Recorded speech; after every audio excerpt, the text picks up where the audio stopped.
ഇറാനിലെ ആണവ കേന്ദ്രങ്ങൾ ആക്രമിക്കാൻ അമേരിക്കയുടെ പച്ചക്കൊടി. കഴിഞ്ഞ ദിവസം അമേരിക്കയിൽ ചേർന്ന ഉന്നതതല സൈനിക മീറ്റിംഗിലാണ് ഇറാൻ ജനുവരി 20 മുൻപ് ആണവ പരീക്ഷണം ആരംഭിക്കുമെങ്കിൽ ഇറാന്റെ ആണവ കേന്ദ്രങ്ങൾ ആക്രമിക്കാനുള്ള നീക്കത്തിന് അമേരിക്കയുടെ ഭരണകൂടം അനുമതി നൽകിയത്.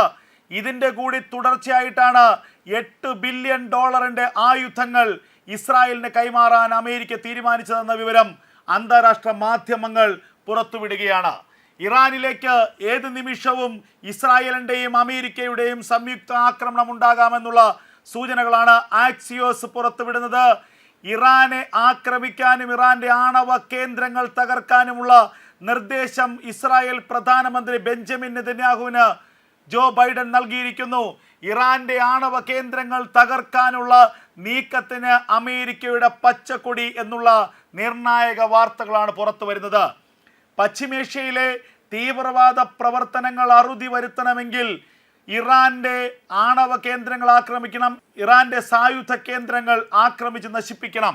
പശ്ചിമേഷ്യയിലെ മാത്രമല്ല, ലോകത്തെ മുഴുവൻ ഇസ്ലാമിക ഭീകരവാദികൾക്ക് ചെലവും കൊടുത്ത്, ആയുധം കൊടുത്ത്, പണം കൊടുത്ത് ഇസ്ലാമിക ഭീകരവാദത്തെ വളർത്തുന്നത് ഇറാനാണെന്ന് അമേരിക്ക ഒന്നുകൂടി ആവർത്തിക്കുകയാണ്.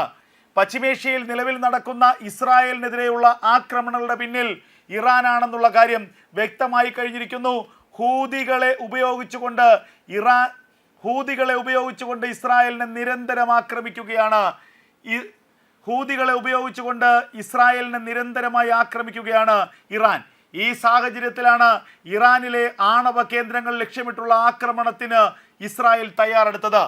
ആഴ്ചകൾക്ക്, മാസങ്ങൾക്ക് മുൻപ് തന്നെ ഇറാനിലെ ആണവ കേന്ദ്രങ്ങൾ സ്കെച്ച് ചെയ്തിരുന്നു ഇസ്രായേലി സേന. എന്നാൽ ജോ ബൈഡന്റെ ചില നിർദ്ദേശങ്ങൾ, ജോ ബൈഡന്റെ പിടിവാശിയാണ് അന്ന് ഇറാന്റെ ആണവ കേന്ദ്രങ്ങൾ ആക്രമിക്കുന്നതിൽ നിന്ന്, എണ്ണ ഫാക്ടറികൾ ആക്രമിക്കുന്നതിൽ നിന്ന്, എണ്ണപ്പാടങ്ങൾ ആക്രമിക്കുന്നതിൽ നിന്ന് ഇസ്രായേലിനെ പിന്തിരിപ്പിച്ചത്. യുദ്ധത്തിന്റെ അവസാന നിമിഷം ജോ ബൈഡൻ ബെഞ്ചമിൻ നെതന്യാഹുവുമായി നടത്തിയ ടെലിഫോൺ സംഭാഷണത്തിനൊടുവിലാണ് ആക്രമിക്കേണ്ട ഇടങ്ങൾ മാറ്റി പുതിയ ഇടങ്ങളെക്കുറിച്ചുള്ള നിർദ്ദേശം ഇസ്രായേലി സേനയ്ക്ക് ഇസ്രായേൽ ഭരണകൂടം നൽകിയത്. എന്നാൽ ഇപ്പോൾ കാര്യങ്ങൾ മാറി മറിഞ്ഞിരിക്കുന്നു. കഴിഞ്ഞ ദിവസം വൈകി അമേരിക്കയിൽ നടന്ന ഉന്നതതല സൈനിക യോഗത്തിലാണ് ഇറാന്റെ ആണവ കേന്ദ്രങ്ങൾ ആക്രമിക്കാനുള്ള നിർദ്ദേശത്തിന് അനുമതി ലഭിച്ചത് എന്ന വാർത്തകൾ പുറത്തു വരികയാണ്.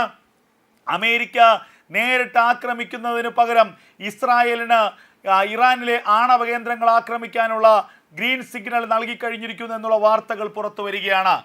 നേരത്തെ അമേരിക്ക ഇസ്രായേലിന് $8 ബില്യൺ ആയുധങ്ങൾ, അതിലേറ്റവും പ്രധാനപ്പെട്ടത് ഏറ്റവും മാരക പ്രഹരശേഷിയുള്ള ബോംബുകൾ, ടൺ കണക്കിന് ഭാരമുള്ള കില്ലർ ബോംബുകൾ. ആ കില്ലർ ബോംബുകൾ അമേരിക്കയുടെ ഏറ്റവും ആധുനികമായ സൈനിക കണ്ടുപിടുത്തങ്ങളിലൊന്നാണ്. ആ കില്ലർ ബോംബുകളുടെ വൻ ശേഖരം തന്നെ ഇസ്രായേലിന് അമേരിക്ക കൈമാറുകയാണ്. അതുകൂടാതെ സൂപ്പർസോണിക് മിസൈലുകൾ, അതുപോലെ ബാലിസ്റ്റിക് മിസൈലുകൾ, അതുപോലെ ഹൈപ്പർസോണിക് മിസൈലുകൾ, ഒപ്പം ഡ്രോണുകൾ, ഹെലികോപ്റ്ററുകൾ, ഫൈറ്റർ ജെറ്റുകൾ, മെഷീൻ ഗണ്ണുകൾ, അങ്ങനെ ആയുധങ്ങളുടെ വമ്പൻ കൂമ്പാരം അടുത്ത 2-3 വർഷക്കാലം ഇസ്ലാമിക ഭീകരർക്കെതിരെ, ഇറാനെതിരെ, ഇറാഖിനെതിരെ, സിറിയക്കെതിരെ, ലെബനനെതിരെ, ഗാസയ്ക്കെതിരെയൊക്കെ യുദ്ധം ചെയ്യേണ്ടി വന്നാൽ ആ യുദ്ധം ചെയ്യാൻ ആവശ്യത്തിലധികമുള്ള ആയുധങ്ങൾ അമേരിക്ക ഇസ്രായേലിന് വാരിക്കോരി നൽകുകയാണ്. ആ ആയുധങ്ങൾ വാരിക്കോരി നൽകുന്നതിനൊപ്പം ഇറാനിലെ ആണവ കേന്ദ്രങ്ങൾ ആക്രമിക്കാനുള്ള അനുമതി കൂടി ജോ ബൈഡൻ ഭരണകൂടം നൽകിയിരിക്കുകയാണ്. ഡൊണാൾഡ് ട്രംപ് അമേരിക്കൻ പ്രസിഡന്റായി അധികാരമേൽക്കുന്നതിന് മുൻപ് ഇറാനിലേക്കുള്ള സൈനിക നടപടിക്കുള്ള അനുമതി ഇസ്രായേലിന് അമേരിക്ക നൽകിയിരിക്കുന്നു എന്ന വാർത്തകളാണ് പുറത്തു വരുന്നത്. ഏത് നിമിഷവും ഇസ്രായേൽ ഇറാനിലേക്ക് ഒരു ആക്രമണം നടത്താമെന്നുള്ള സൂചനകൾ പുറത്തു വരികയാണ്. ആ ആക്രമണത്തിന് തൊട്ടു പിന്നാലെ ഇസ്രായേലിന് സംരക്ഷണം ഒരുക്കി ഇറാനിലേക്ക് ആയുധങ്ങൾ അയച്ച്, ഇറാനിലേക്ക് ഫൈറ്റർ ജെറ്റുകൾ അയച്ച് ചിലപ്പോൾ ആ ആക്രമണത്തിൽ അമേരിക്ക കൂടി പങ്കെടുത്തേക്കാം എന്ന വിവരങ്ങളും ഇപ്പോൾ പുറത്തു വരുന്നു. ഇറാനിലേക്ക് ഒരു സൈനിക നടപടി അത് എത്രയും വേഗം വേണമെന്ന ആവശ്യമാണ് ഇസ്രായേലിൻ്റെ സെക്യൂരിറ്റി ക്യാബിനറ്റിലും ഉയർന്നത്. പ്രത്യേകിച്ച് ഇസ്രായേലിൻ്റെ രഹസ്യ പോലീസായ മൊസാദിൻ്റെ തലവൻ ഡേവിഡ് ബർണിയ, ഷിൻബെറ്റിൻ്റെ തലവൻ, IDFൻ്റെ ചീഫ് ഓഫ് സ്റ്റാഫ് തുടങ്ങി നിരവധി പേർ ഈ അഭിപ്രായക്കാരാണ്. എന്നാൽ ബെഞ്ചമിൻ നെതന്യാഹുവാണ് അന്ന് ഈ തീരുമാനത്തിൽ നിന്ന് ആ യോഗത്തെ പിന്തിരിപ്പിച്ചത്. കാരണം അമേരിക്കയുടെ പരിപൂർണമായ പിന്തുണയില്ലാതെ ഇറാനെതിരെ ഒരു ആക്രമണം നടത്തുക എന്നത് ഇസ്രായേലിനെ സംബന്ധിച്ച് സാധ്യമല്ല എന്നുള്ളത് പിന്നീട് ആ ആക്രമണത്തിന് ശേഷം അമേരിക്കയുടെ പിന്തുണ ഇസ്രായേലിന് ആവശ്യമാണ്. കാരണം സൈനികപരമായി ആയുധപരമായി ഇസ്രായേലിന് ഏറ്റവും അധികം സഹായം ലഭിക്കുന്നത് അമേരിക്കയിൽ നിന്നാണ്. അമേരിക്കയെ പോലെയുള്ള ഒരു ലോകശക്തിയെ പിണക്കുകയോ ആ ലോകശക്തിയുടെ പിന്തുണയില്ലാതെ ഇറാനെ ആക്രമിക്കുകയോ ചെയ്യുന്നത് ഉചിതമല്ല എന്നത് ബെഞ്ചമിൻ നെതന്യാഹുവിന് കൃത്യമായി അറിയാം. അതുകൊണ്ട് തന്നെയാണ് തൻ്റെ ചീഫ് ഓഫ് സ്റ്റാഫും അതുപോലെ തന്നെ മൊസാദിൻ്റെ തലവനുമൊക്കെ പറഞ്ഞിട്ടും ഇറാനെ ആക്രമിക്കുന്നത് തൽക്കാലത്തേക്ക് മാറ്റിവെക്കാൻ ബെഞ്ചമിൻ നെതന്യാഹു പറഞ്ഞത്. ഇപ്പോൾ ഇതാ ഇസ്രായേൽ ആഗ്രഹിച്ച അനുമതി അമേരിക്ക നൽകിയിരിക്കുന്നു. ഇറാനിലെ ആണവ കേന്ദ്രങ്ങൾ ആക്രമിക്കാൻ അമേരിക്കയുടെ പച്ചക്കൊടി. ഏത് നിമിഷവും ഇറാനിലേക്ക് ഇസ്രായേലിൻ്റെ ഫൈറ്റർ ജെറ്റുകൾ പറന്നിറങ്ങും.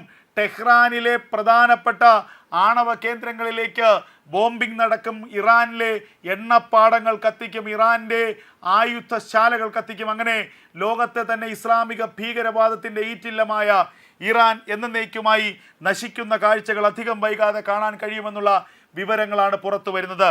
കഴിഞ്ഞ ദിവസങ്ങളിലെ സെക്യൂരിറ്റി മീറ്റിംഗിന് ശേഷം ജോ ബൈഡനും ബെഞ്ചമിൻ നെതന്യാഹുവുമായി ടെലിഫോണിൽ ചർച്ച നടത്തിയെന്നുള്ള വിവരങ്ങളും അന്താരാഷ്ട്ര മാധ്യമങ്ങൾ പുറത്തുവിടുന്നുണ്ട്. ഇറാനിലെ ന്യൂക്ലിയർ സൈറ്റുകളിലേക്കുള്ള ആക്രമണം സംബന്ധിച്ച അന്തിമമായ ചർച്ചകളായിരുന്നു ഇരു രാജ്യങ്ങളുടെയും ഭരണത്തലവന്മാർ തമ്മിൽ നടത്തിയതെന്ന വിവരമാണ് പുറത്തു വരുന്നത്. ആക്സിയോസ് എന്ന അന്താരാഷ്ട്ര മാധ്യമം തന്നെയാണ് ഇത് പുറത്തുവിടുന്നത്. ടെഹ്റാൻ ഇനിയും പ്രകോപനം തുടർന്നാൽ ഇറാനിലെ പ്രധാനപ്പെട്ട ആണവ പരീക്ഷണ കേന്ദ്രങ്ങൾ ആക്രമിക്കാൻ ഇസ്രായേലിന് അമേരിക്കയുടെ അനുമതി, അന്തിമാനുമതി എന്നതാണ് ഞെട്ടിപ്പിക്കുന്ന വിവരം. ഏറ്റവും നിർണായകമായ വാർത്തകൾ, ഇറാൻ്റെ ആണവ കേന്ദ്രങ്ങൾ, പ്രധാനപ്പെട്ട ആണവശാലകളൊക്കെ തന്നെ ഇസ്രായേലി സൈന്യം ഇതിനകം മനഃപ്പാടമാക്കി കഴിഞ്ഞിരിക്കുന്നു. ഇറാനിലെ ആണവ കേന്ദ്രങ്ങളുടെ സ്കെച്ച് തയ്യാറാക്കി കാത്തിരിക്കുകയാണ് ഇസ്രായേൽ. ഏത് നിമിഷം ഒരു അനുമതി ലഭിക്കുന്നു ഇറാനിലെ ഭൂഗർഭ തുരങ്കങ്ങൾ വരെ തുറന്നുകൊണ്ടുള്ള ആക്രമണം ഇസ്രായേലി സേന നടത്തും. നമുക്കറിയാം സിറിയയിലെ ഇറാൻ്റെ ആണവ കേന്ദ്രങ്ങൾ ആക്രമിച്ച് നശിപ്പിച്ച ഇസ്രായേലി കമാൻഡോകളുടെ കരുത്ത്. 400 മുതൽ 500 അടി വരെ താഴ്ചയിൽ പർവ്വതം പിളർത്തി പർവ്വതം തുരന്നുണ്ടാക്കിയ ആ ഭൂഗർഭ ടണലുകളിലെ ആയുധങ്ങളെയാണ്, സ്ഫോടക വസ്തുക്കളെയാണ് ഇസ്രായേലി സേന തകർത്തത്. ചരിത്രത്തിലെ തന്നെ ഏറ്റവും വലിയ ഒരു കമാൻഡോ ഓപ്പറേഷൻ.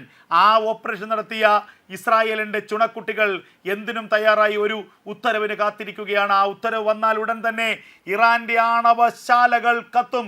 ഇറാൻ്റെ ആണവ കേന്ദ്രങ്ങൾ സ്ഫോടനങ്ങളിൽ പൊട്ടിത്തകരും. ലോകത്തിൻ്റെ വിനാശത്തിനായി ഇറാൻ കരുതി വച്ച യുറേനിയത്തിൻ്റെ വമ്പൻ കൂമ്പാരം തകർന്ന് തരിപ്പണമാകും.